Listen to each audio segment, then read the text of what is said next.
కేంద్ర ప్రభుత్వ ఆదేశాలతో పూర్తిగా కూడా రాష్ట్ర వ్యాప్తంగా ఉన్న పాకిస్తానీలను గుర్తించే పనిలో పోలీసులు నిమగ్నమై ఉన్నారు. పూర్తిగా కూడా కేంద్ర ప్రభుత్వం ఆదేశాలను పూర్తిగా వారందరూ పరిశీలిస్తూ ప్రస్తుతానికి విజయవాడ పరిసర ప్రాంతాల్లో 10 మంది ఉన్నట్టుగా గుర్తించారు. వీరు నలుగురిని ఇప్పటికే అదుపులోకి తీసుకున్నారు. మరో 6 కోసం పూర్తిగా పోలీసులు గాలిస్తున్నారు. ఉగ్రవాద నేపథ్యం ఉన్నటువంటి ఉగ్రవాద నేపథ్యము లేదా ఇతరత్ర నేపథ్యం ఉందా అనే అంశాలను కూడా పోలీసులు పరిశీలిస్తున్నారు. వీరందరినీ కూడా ప్రస్తుతం పోలీసులు నిఘా సంస్థలు పూర్తిగా వారిని అబ్జర్వ్ చేస్తున్నాయి. ఆ యొక్క ఇప్పుడుగా వీరిని అనుమతి తీసుకున్న కానించి అదుపులో తీసుకున్న కానించి వివిధ రకాలుగా వారి ప్రశ్నలు పూర్తిగా చూస్తున్నారు. వీరు ఎప్పుడు ఎక్కడి నుంచి ఎలా వచ్చారు, ఇక్కడ ఎలా రాగలిగారు, వాళ్ళ అంశాలు ఏంటనే అంశాలను కూడా పోలీసులు పరిశీలిస్తున్నారు. అనుమానితులుగా ముందుగా వీరిని అదుపులో తీసుకున్న తర్వాత వీరికి సంబంధించి సమాచారం సేకరిస్తున్నారు. మే 2వ తేదీన దేశ ప్రధాని పర్యటన రాష్ట్రంలో ఉన్న నేపథ్యంలో పూర్తిగా కూడా జల్లెడ పడుతున్నారు. దీంతో పాటుగా కేంద్ర ఆదేశాల నేపథ్యంలో పూర్తిగా కూడా భారతీయులు తప్ప మిగతా ఎవరు కూడా ఇక్కడ అనుమతి లేకుండా ఉన్నవారు ఎవరు అనే దానిపై పూర్తిగా జల్లెడ పడుతున్నారు. దీనిలో భాగంగా విజయవాడ పరిసర ప్రాంతాల్లో 10 మందిని గుర్తించినట్లుగా మనకు సమాచారం అందుతుంది. అందున 4 ఇప్పటికే అదుపులో తీసుకున్నారు. 6 విజయవాడ పరిసర శివారు ప్రాంతంలో ఉన్నట్లు గుర్తించారు. దీనికి సంబంధించి పోలీసులు స్పష్టమైన సమాచారం మేరకు వీరందరినీ కూడా అదుపులో తీసుకున్నారు. వీరికి ఇక్కడ రావడానికి గల కారణం ఏంటి, ఎప్పుడు వచ్చారు, ఎప్పటి నుంచి ఇక్కడ ఉంటారు, వీరికి ఎవరు ఆశ్రయం కల్పించిన అంశాలను లోతుగా పరిశీలిస్తున్నారు. ప్రధానంగా దీనికి సంబంధించి అంటే వీరు రావడం వెనకాల ఎటువంటి నేపథ్యం ఉంది, వీరు ఏ నేపథ్యంతో వచ్చారు, ఉగ్రవాద నేపథ్యం ఏమైనా ఉందా, లేదా ఉగ్రవాద సమస్యలతో ఏమైనా ఉందా, లేదా మత సంబంధమైన అంశాలు ఏమైనా ఉన్నాయా, లేదా మత పలుకుబడికి వీరు వచ్చారా, లేదా ఎటువంటి అంశాలను వీరు వచ్చారు, వీరు ఏ వృత్తిలో ప్రస్తుతం ఇక్కడ కొనసాగుతున్నారు, అసలు ఎంతకాలం నుంచి ఇక్కడ ఉన్నారు, వీరికి ఉన్న ఏమేమి పనులు ఉన్నాయనే అంశాలపై పూర్తిగా పరిశీలిస్తున్నారు.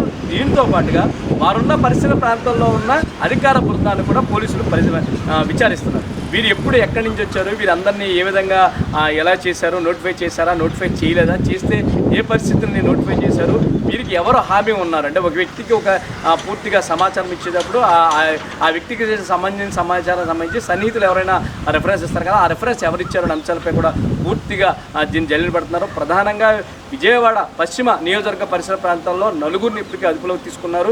మరికొంతమంది అంటే మరొక 6 ఉన్నట్లుగా పోలీసులు గుర్తించారు. వీరి దగ్గర నుంచి కొంత సామాగ్రిని కూడా పోలీసులు అదుపులో తీసుకున్నారు. వీటి పట్ల మాత్రం పోలీసులు ఎటువంటి సమాచారాన్ని బయటకు ఇచ్చే ప్రయత్నం అయితే చేయట్లేదు. ప్రస్తుతం అంటే ఇది ఉగ్రవాద కదలిక లేకపోతే ఇతరత్ర అంశాలపై కూడా పోలీసులు ఇంకా స్పష్టం చేయాల్సి ఉంది.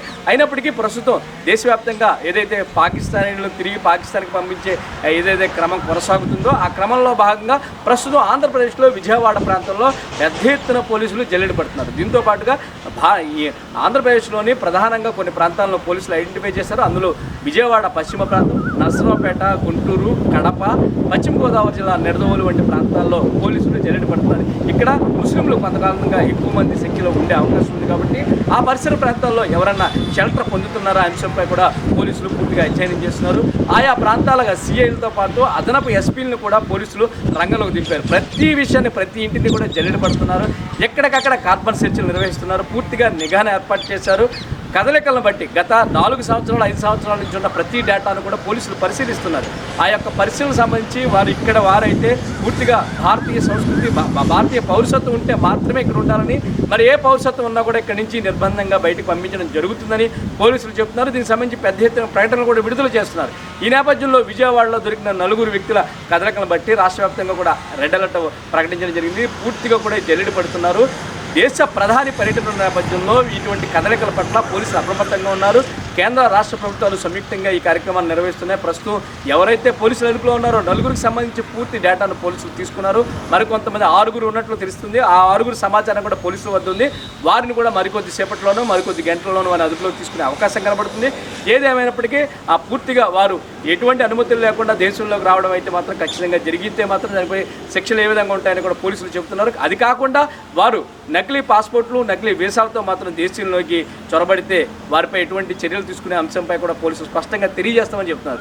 ఏదేమైనప్పటికీ భారతీయులందరూ కూడా ఏదైతే దాడి జరిగిందో ఆ దాడికి సంబంధించి పోలీసులు చేస్తున్న చర్యలకు అందరూ సహకరించాలని, అనుమానితులు ఎవరైనా ఉంటే ఖచ్చితంగా పోలీసులకు సమాచారం ఇవ్వాలని, ప్రతి ఒక్కరూ భారతదేశ ఔన్నత్యాన్ని గౌరవించే విధంగా ముందుకు సాగాలని, దీనికి సంబంధించి ఎటువంటి మత విద్వేషాలు రెచ్చగొట్టకుండా కేవలం దేశం యొక్క శాంతి భద్రతను కాపాడే విధంగా భాగంగానే చూడాలని, అనుమానితుల పట్ల సమాచారాన్ని పోలీసులకు అందించాలని పోలీసులు ఎప్పటికప్పుడు సూచనలు చేస్తున్నారు.